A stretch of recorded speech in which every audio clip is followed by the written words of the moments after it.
planning meeting. As always, we'll start over here at the zone break, all the way down around the bottom south end of the fire. We did wanted to call everybody's attention. We added some black on the map, so now this is all showing as contained fire's edge, all the way up around Shaver Lake, out to Dinky Creek. Moving up here into the northern north of Dinky Creek and looking at Huntington Lake. Same story in there today. Aggressive mop-up was occurring south of China Peak ski area. Just a lot of heavy fuels and not a ton of resources to accomplish that mission. So we're chipping away at it. No fire growth in there today at all. I should be talking to this map, I guess. All right. Moving up to the screen, sorry about that. We'll go into Division Papa. So north of Huntington Lake there, fire remained quiet and in its footprint today. It's good. We're scouting it out to see what we need to do out there and what we're calling the C. And up on the north end of Division Papa, in the north end of the C up there's we're prepping that 05 road and to potentially fire it to button up that piece there from the division break going back to the west northwest. Moving up to the north end of the fire division November, we had a good day up there today. We were actually able to walk a hotshot crew safely into that spot fire that we've been talking about for the last couple of days. They're engaged in there right now with some rotor wing trying to pick that up, and that'll be a good thing if we can actually get that picked up. So we'll report back on that tomorrow. But a good move there and to safely engage that fire and keep it where we want it, and that's on the south side of the South Fork of the San Joaquin River. Moving up to the zone break, got a good Cobra flight out of all that today. That's our aircraft that looks in there with the FLIR. Everything's on the right side, but there is a great deal of heat all along that South Fork of the San Joaquin River drainage. So we'll be watching that diligently over the coming days. With that, that's your operational update. Thank you, Don. Next, we have weather. Good afternoon. Mark Pellerito, incident meteorologist. So this is the same situation we had last night that we're going to have tonight, where the thermal belt, wherever the inversion settles to, is going to be extra warm and extra dry. And the way it was last night is basically anything off a drainage or valley floor, the humidity dropped into the teens by dawn and kept going from there. And I expect that to be the case again tonight, and not just tonight, but the next several nights are going to be just like this. So also trapping a bunch of smoke underneath each morning. It could be a little dense in the low spots. But as far as the daytimes go ahead and hit next slide. This probably looks familiar. It looks it's the same one that I used yesterday. But again, very important what that inversion ends up lifting to during the daytime. And Jeff will tell you what he saw today as far as what the two worlds that exist, one above and one below. All of it hot and dry, of course, but there's definitely some important details. And not just south aspects. Go ahead and hit the next slide. But any summit aspect could get an updraft to poke through the inversion, which melts from the edges like an ice cube. And you can find that way through to the unstable air above. I don't know if you're aware of what happened at Castle Fire, but that blew up a plume of about 20 to 25,000 feet this afternoon. And so it's like, okay, if that happened there, could that happen here if everything were to work out just right? You know, it's just this type of situation that led to an updraft that got to be taken advantage of. And one more click on the slide there. Jeff will tell you more about this, but basically as soon as you start seeing the creep of smoke going up a slope, get ready. Get ready, because that means ventilation is underway. And then finally the matrix. The matrix is still red. It was red today. We got into those single-digit RHs. I expect the same tomorrow. It's going to be very similar tomorrow. If anything, maybe another % or two lower. Maybe a little bit more smoke too, but very, very similar. And then you get those upslope, up canyon winds. And there were a few pockets up by November that, at least on a very localized level, approached critical today. It was close. Most of the fire, no. But that at least approached critical, and that may happen again tomorrow. And as you can see in coming days, we start to drop some red, but this is a very, very, very gradual slide on temperatures into early next week. And the RH is much slower to respond. And the next several nights, too, very poor recoveries right through the weekend, strong inversion, squashing down a little bit more, exposing even a little bit more of those slopes at night, and more of those slopes, the upper slopes, staying above the inversion during the day. So we got to get over the hump here. We still got a ways to go. Any questions for fire weather? Great. Thank you, Mark. Fire behavior with Jeff Shelton. Good afternoon, Jeff Shelton, T5 Fire Behavior. So I was able to get all the way out to Mono Hot Springs Resort today and spend a little bit of time out there. And as I was going out that road, it was a very different type of fire behavior that I observed on that piece that we got fired right along here that is holding. And then when I was out here, and then when I traveled back, it was a different story with the fire behavior. It's all still holding definitely in place, but when I got up to about the Kaiser Pass there, the air was as clear as you can imagine. You could see all the way to the Sierra Crest. It was beautiful and clear. The fire behavior responded accordingly. As soon as you could see the sun, the smoke went from just kind of wafting from whatever was smoldering to moving up slope, even slowly. That fire responded immediately and went from smoldering to active flame. And then on the way out, that active flame was intense and then moving log to log. And so this fire is very ventilation dependent. It's fuels driven, ventilation dependent. So that lid that's kind of on it, that right around the 7,000 foot level, above that, you're going to have more active fire behavior. That being said, as soon as that smoke got produced from that active fire behavior, the top part of the fire became smoked out and it slowed down. So it's kind of canceling itself out in some form. So for tomorrow, I'm expecting the same thing.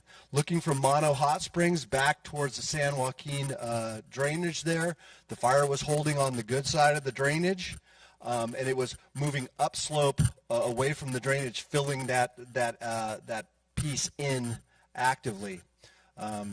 With the spot that they were working on the other side that they got that hot shot crew into, just looking at the smoke that was coming off of that, I think they're going to be successful being able to deal with that. They were still trying to find the edges when I was there, but the way that it's positioned on the slope and the atmosphere that it's in, I have high confidence they're going to wrangle that back into the river bottom and be able to keep it there. So we're just going to have to watch over the next several days, looking at that matrix. If I told you it was October 1st and look at those values, you wouldn't think. You would think, oh, that's August 1st. So the fuels think it's another time of the year. And so it's going to be that way for several more days. The only thing we have in our favor is the shorter daylight hours. So hate to say it, but it seems lazy, but the fire behavior is going to be pretty much ditto as today. Any questions? Thank you, Jeff. The management and control objectives, there are no changes. Buy off on that. We're good to go. Next, we have operational priorities.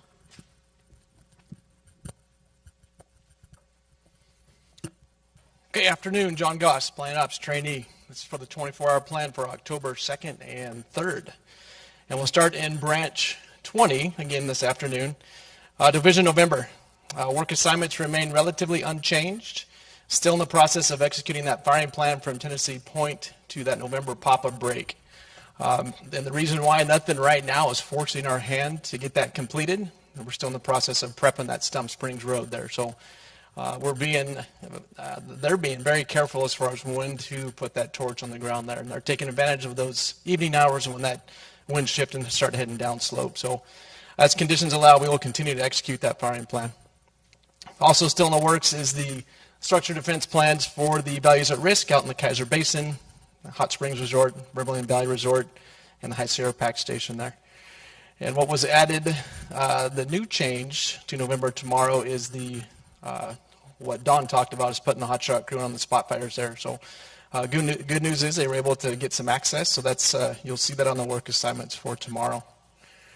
As far as the needs in November, I'm still looking for 3 hot shot crews, 2 Type 2 IA crews, and a Type 3 engine.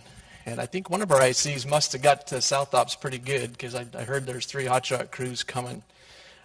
We'll see if they actually make it. But so far, we should see those hot shot crews in probably 2 days from now is what they're estimating, 2 or 3 days from now. So good news. Okay, going over to Papa. Again, the work assignments remain relatively unchanged. Still maintaining that presence in the Huntington Lake area there, from Dowville all the way to China Peak Landing, kind of a tactical patrol. The hand crews there that took off on the hand line out the Potter Pass trailhead are still going to be in there mopping up securing. The Sample Meadow dozer hand line construction there continues. And then the addition is that the prep of the Stump Springs 05 road at the November Papa break toward Sample Meadows in preparation for that backfire operation when time allows there. Still looking for a couple IHC crews in this particular division and a couple of Type 3 engines there. And I'll give you the totals here for the branch once we finish with Romeo. And the Romeo work assignments unchanged, securing that edge to the extent necessary to prevent any further fire spread. And then that one section in Section 7 there, they're still working on that. That was the bulk of the heat left in that particular division. And let's see, looking for 4 Type 2A crews in there. So overall in the branch there, looking for 5 Type 1 IHC crews. 3 are coming there, but won't count them until they're here. And 6 Type 2A crews. And 4 Type 3 engines. Still looking for those miscellaneous overhead middle management positions there between task force leaders and following module. Okay. Switching over to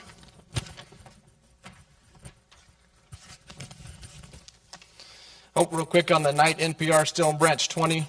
The work assignments are the same as the day with the exception of putting folks in on the spot fire there. Just not good country at night to be putting a lot of troops in there. So you will not see that addition on the night work assignments there.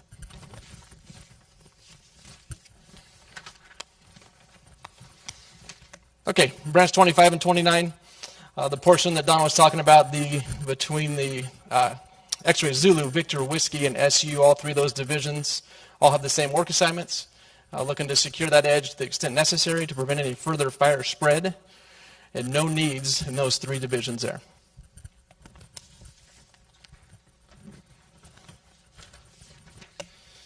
And finally, the suppression repair division there, work assignments are the same as well. Still sitting in Shaver East, Shaver South, still have a road group, and then still working around the division Victor Whiskey break, repairing roads, repairing the contingency lines, and then in Shaver East and Shaver South, actually going after the control lines there. There are a couple of needs in the suppression repair, and most of it is middle management, so looking for 4 task force leaders and 2 heavy equipment bosses. Okay, and as far as air ops tomorrow, we got 2 of our Type 1 helicopters back, so we're back to 4 Type 1 helicopters, 5 Type 2 helicopters, and 2 Type 3s. Okay, any questions on the plan for tomorrow? Okay, thank you. Thank you, John. Safety with Brian Savage. Hey, good morning, or good evening, good afternoon. It's been a busy day. Brian Savage, Team 5 Safety. As far as what's going on tomorrow, safety supports the plan. We'll have line safeties out there once again monitoring work and interjecting and supporting the mission out there. Some updates. The water tender on the Kaiser Ridge route was removed first thing this morning. No further issues with that. And the road was open for firefighting operations. We did have a masticator tip over in Division Union this afternoon, or this morning. Non-injury, no damage. It was righted back up, and it continued to work. But safety investigators went out there and did documentation, took photos, did interviews. The Edison workers got into Ferguson Lake today. They coordinated a Edison copter to drop them off at their helispot, and they took care of the Ferguson Lake concerns, so it's no longer going to be a threat to go over the dam. So that was taken care of. Big Creek today, the hazmat mitigation with Edison in their facility that took fire damage when the fire came through that area. The hazmat guys went in there, and they did not have a single cylinder that contained flammable gases that needed mitigation. They had all self-vented or levied in the fire, so they did not have to do any flare-off operations out there today. That's all I have. Anybody have any questions? Thank you. Thank you, Safety. Communications, Ken Earl. As he said, Ken Earl, Communications. We did get a command repeater up on the top of Mammoth today. We were not able to move the hub, although we were able to get a fairly decent signal. I'm going to give it about an 85, which is a good solid B, from Mammoth to Music Mountain, which is where our hub is. So we are going to put it in the comm plant tomorrow. That does mean that there is a clone tomorrow morning. It will be a 2-group clone because the North has also changed their comm plan slightly. So expect a clone tomorrow, 2 groups. We will have 3 people at Sierra and 3 people also at China Camp to assist with that, and we will also have people down here at the ICP who can do that as well. That means that we've lost a tack, so we will be juggling. I'll be getting together with operations to make sure that we understand the layout for tomorrow, and we will get that in order. Thank you. Any questions? Thank you. And next we have medical with Jeff. Good evening, everybody. Jeff Carlin, Medical. So we got a couple fills today, so that brought us up to 5 personnel we'll have out on the line for tomorrow's plan. We do have some fire stations opening up or ambulance stations opening up to utilize some 911 ambulances within the incident, so that's good. And then I got word today that Frontline got the order to China Peak, so they'll start moving up there tomorrow. So by Saturday, we'll be full service for Frontline Medical up in China Peak. Other than that, the plan remains the same. Still waiting on orders for REMS. Keep wishing me luck. I like good thoughts, and talk to you later. Thank you, Jeff. Okay, I'm looking for plan support for tomorrow's IEP, October 2nd. Logistics. Finance. Reed. Reed supports the plan. Information. Agency reps. They support. And liaison. Thank you. Okay, closing comments. Our Incident Deputy Commander, Carlton Joseph. So presentation today here for planning meeting sounds a little bit like yesterday, maybe a little bit like the day before. It's probably going to continue to sound somewhat like this until we get an influx of resources. Fortunately, our incident commander trainee, Dustin, sounds like he did make some positive contact with South Ops, and there are some assets on their way here, so that's a big plus. I don't know what he did, but he did charm the pants off them, so thank you for that. I think we got a good plan in place. We continue to go slow, and that's going to get us there faster. I think you're just pacing yourselves, doing the right thing, taking a good look at what you're up against, and not trying to outstep your bounds there. So that's a good thing. Safety continues to be an issue. We're starting to see additional injuries each and every day, so let's keep a focus on that. And Brian, you're doing a good job making sure at least that's heard each day. So thank you to all for your efforts. That's it for this evening. Thank you. Thank you for the closing comments. Okay, IAP parts are due at 1900 hours. They're in the Riesel room. And we have the next operational briefing is here at 0700, and we're also live streaming through Disruptive Live Video Productions. We were live streaming that to both camps. That's Sierra and also China, which is the old ICP. And we have a 1200 C&G, and that's it for tonight. Make sure you turn your cell phones on and have a good night. Thank you.